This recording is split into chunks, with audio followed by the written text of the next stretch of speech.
Didn't I tell you? Didn't I tell you? It was just a matter of time. I told everybody, just wait.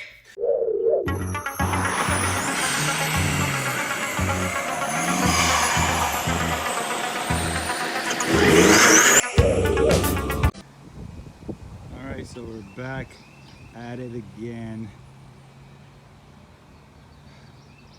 2006 Powerstroke 6.0 with a ZF6 standard two-wheel drive. Originally 7.3 two-wheel drive ZF6.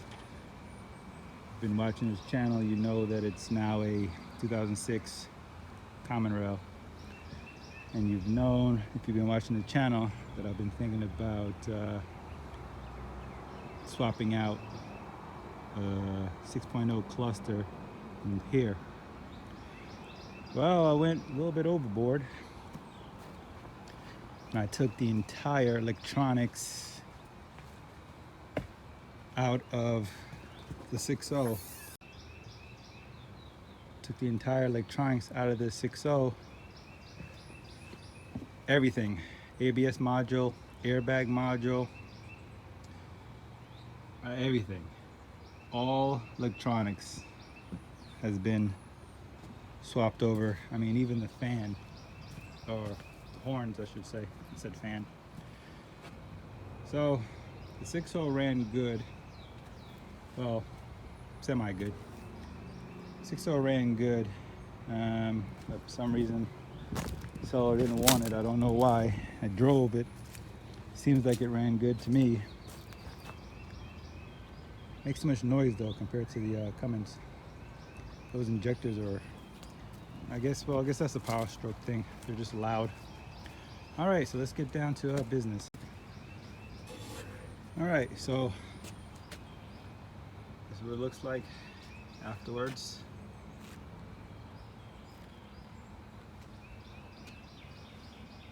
Like I said, took all the electronics to the computer, engine computer from 6.0, ABS module, ABS lines, ABS sensors, but the ABS sensors do not fit. This is a 200 by 8 millimeter. This is 170 by 8 millimeter.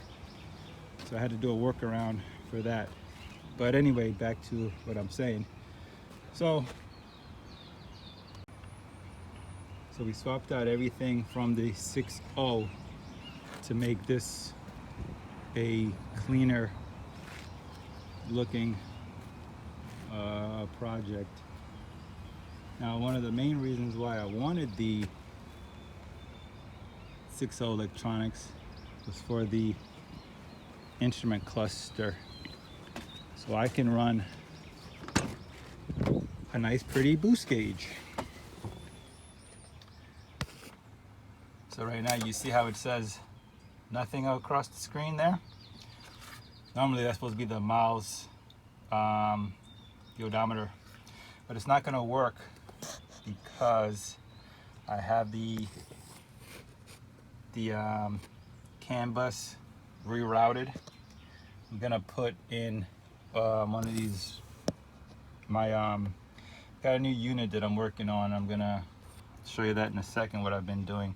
So the good news was that since that other vehicle, the donor, came manual, I was able to just put everything in seamlessly, where the clutch is already manual, all the electronics is manual, all electronics is two-door, so it just all worked out. So like I said, I used the entire wiring system, so I had all of this out.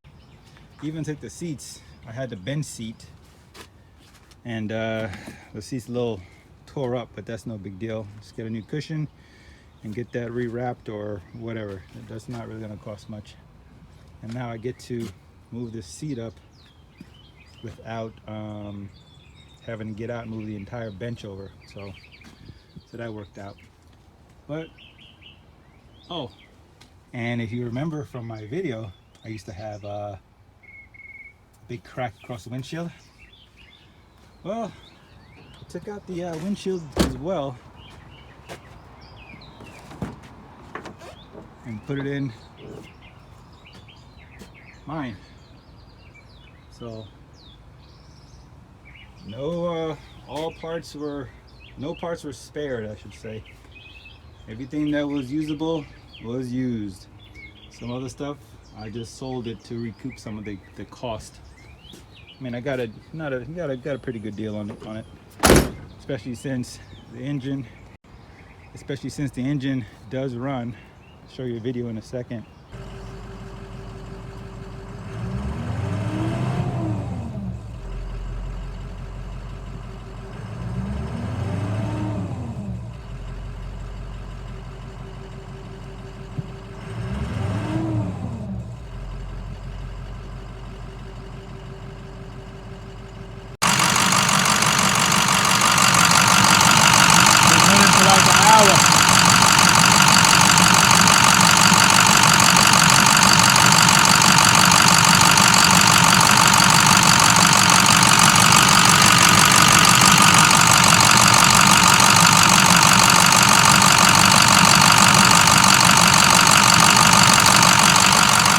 Engine does run, and I still have the tranny. I'll show you that in a second as well.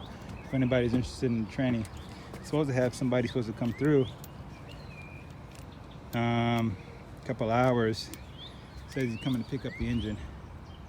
So we got the engine here, ready to go.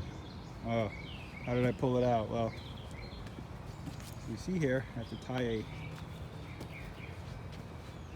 farm jack to a tree, and then I use this wood and I just winched it back with the farm jack, jacked it up, winched it back. Now this 6.0 still has a lot of goody parts on here. I wanted to use the steering box, but I cannot, even though they're the same high beam type suspension. I would have to change everything in the front and the wheels, which is not a problem because I already have I have the entire truck here. But then if I want the rears to match without the ABS module having a giving me trouble, I'm gonna have to take the rear diff as well. But the rear diff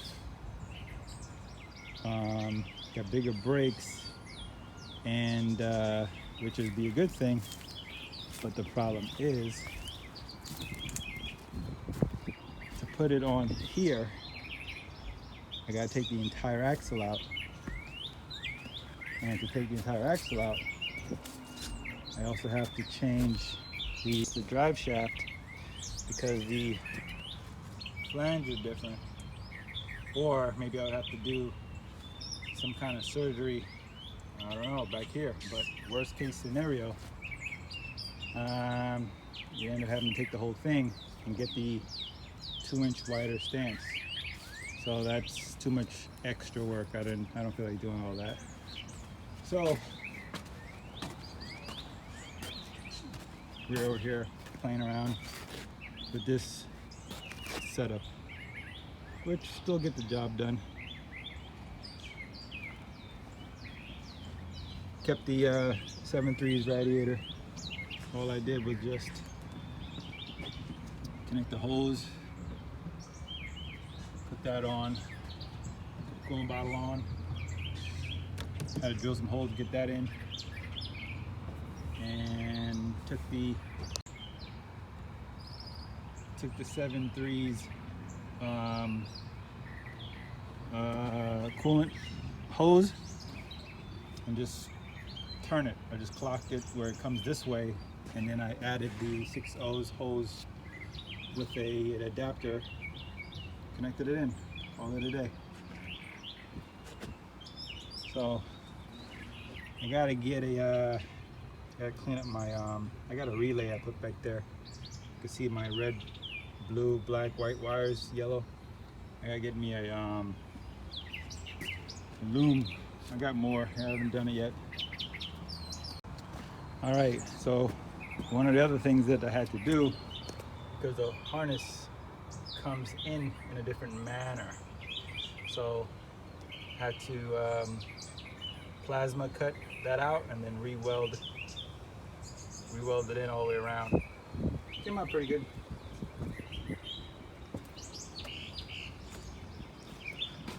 Now, all right, so here's the tranny. Anybody's interested.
Got a little whack here. I think this tranny was replaced. So that's not the original engine either. That engine's been replaced because it has those heat tabs on it when you get from a engine from a salvage yard. So I think this has been replaced because how did this break? I think this broke because this might have came out of another vehicle that was in an accident, because if anything had broke inside here, there's no scratch marks. There's no kind of mark that says anything broke inside here. So I think this came out. Plus, the vehicle had 358,000 on it. This is a pretty solid input shaft. So if you look closely, this is a outside hit. Anyway, it drives fine. I didn't have any issues when I did my quick little road tests. So I got it up for sale as a full kit with everything. Drive shaft, rear support brace, shifter, what other miscellaneous parts. And then of course I've got the some leftover parts since I did take the 6.0 nose and I put it on mine. I like the black bumper better than chrome, but it won't fit given that the grill is different, because what I really was after was the lights. The 7.3 lights are horrible at nighttime. So let me show you what I had to do for the cluster, or I should say what I'm going to do for the cluster.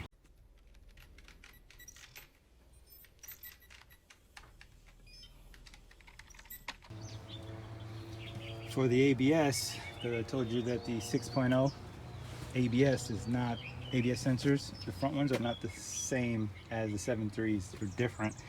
So what I ended up doing, I had to build an adapter that I got inside this case.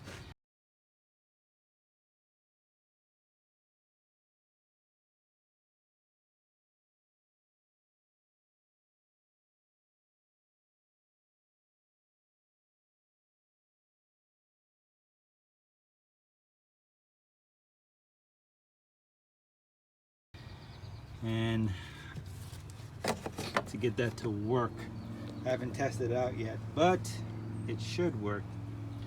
So we'll find out soon enough.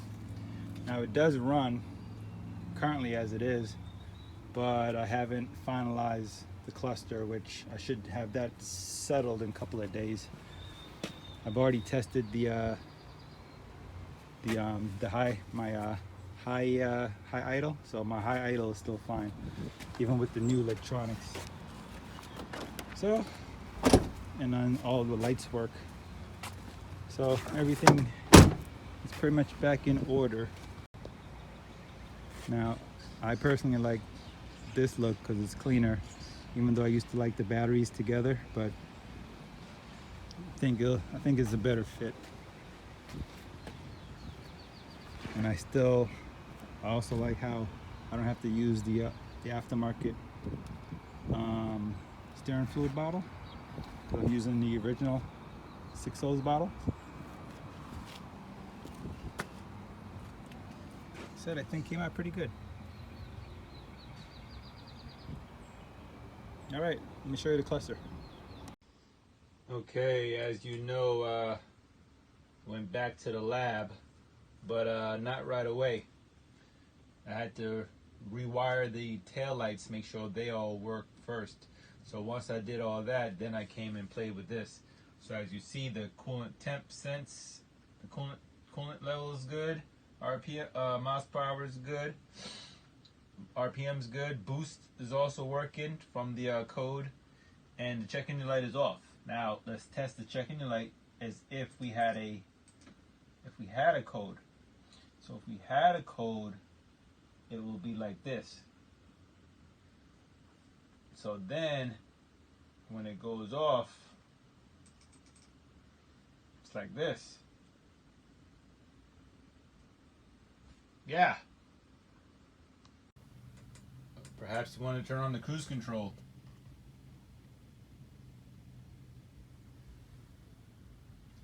And maybe you don't want to turn on the cruise control. Let's see. Turn it off.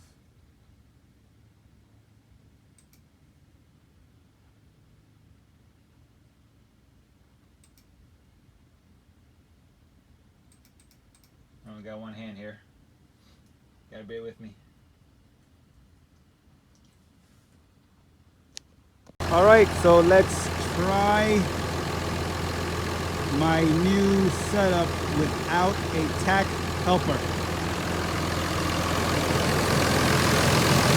No tack helper.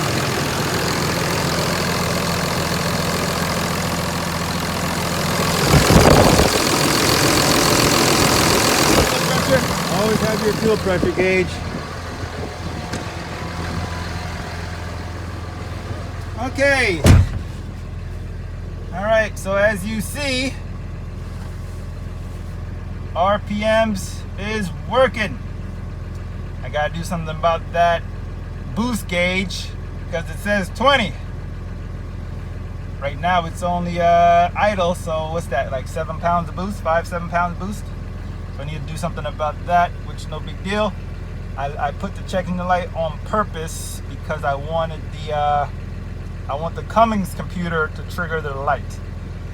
So there must be a fault in the engine computer, but I already know what the fault is. The fault is I got a fault for a fan because I don't have the electronic fan anymore.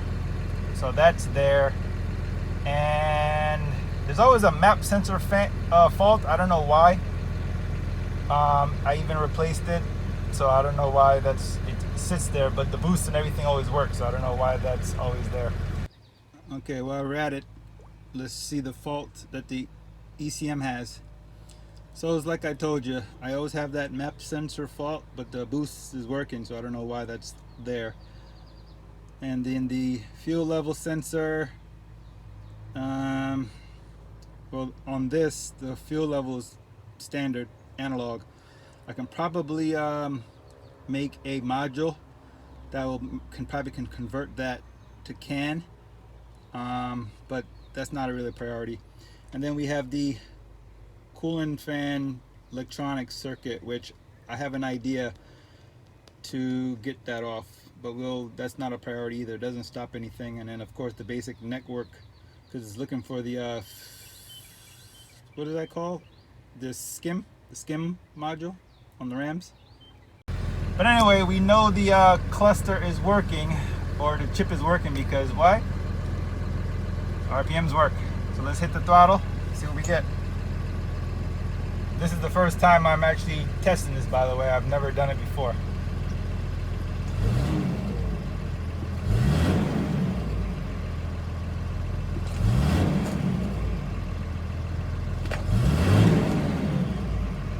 That looks pretty good to me.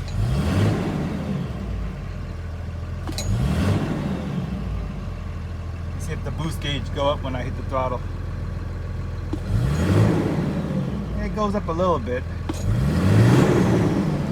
Oh yeah, it goes up. I still need to do something about it though. I gotta work on that.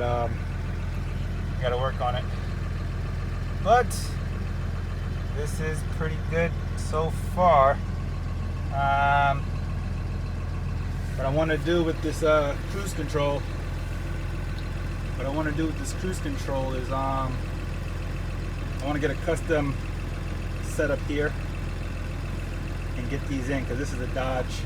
Or I would have to figure out what these resistors are and somehow see if I can program it. I wonder if I hit this on, if it'll trigger the oh yeah, when I hit the on button, it triggers the cruise control light. So my code is working somewhat according to plan. See if it'll turn off. Oh, it'll turn off. Okay, so that's good. That is pretty good. So I just need to get the bugs out, and bugs out of my code, and then take it from there. So yeah, as you see, no tech helper. What I also do, I use the factory alternator when I do my setup. So everything is as close to factory as possible, which eliminates the squeaky belt noise. Because I noticed before when I had the adapter kits, you can't see it with your eyes, but the belt alignment is off. And I know that because the belt or the bearing on something is squeaking every time. Whip, whip, whip. If you watch one of my other videos with the 6.4, you'll hear that same squeak. And I think when I first removed the 7.3 and I put this one in, you also had the squeak as well. So I eliminate all that with the way how I do mine. So no alternate factory alternator for the Cummins. Plus it makes it easier when you want to buy. If you're out of town, you want to buy an alternator, you want to buy a belt, you just go in and ask for a 2006 or whatever year. Well, I like Common Rail, so that's what I play with the most.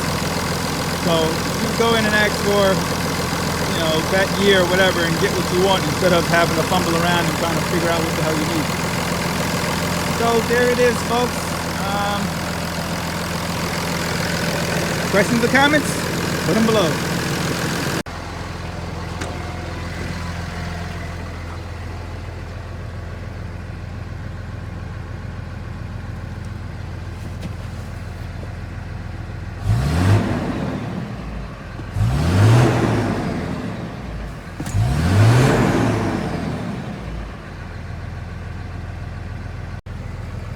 If you look closely, you'll see the coolant gauge is working.